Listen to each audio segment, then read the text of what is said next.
Halo teman-teman, pernah gak sih kalian kepikiran bagaimana sih dulu proses pendidikan itu dilakukan? Dulu belajar itu tidak dilakukan di sekolah seperti sekarang ini loh.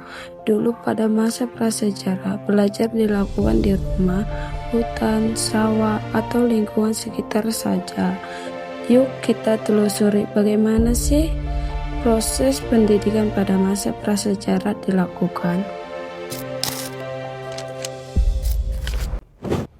Nah, jadi teman-teman, pada masa prasejarah, belajar dilakukan tidak menggunakan kursi, kertas, atau di dalam kelas loh, tetapi mereka belajar melalui pengalaman mereka langsung, yang dimana pada masa prasejarah, manusia belum mengenal tulisan. Yang diperkirakan masa ini berlangsung sejak jutaan tahun hingga sekitar 3000 sampai 4000 sebelum Masehi. Karena tidak ada tulisan, informasi tentang masa prasejarah diperoleh dari hasil penelitian seperti fosil, artefak, lukisan gua, dan sisa-sisa kehidupan yang lainnya.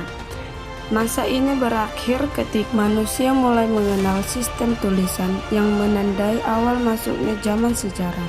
Pendidikan belum berbentuk sekolah seperti sekarang ini, melainkan berupa proses belajar sederhana yang terjadi dalam kehidupan sehari-hari. Manusia purba belajar melalui pengalaman langsung, meniru, dan berlatih untuk bertahan hidup, seperti berburu, meramu, membuat alat dari batu, serta mengenal api.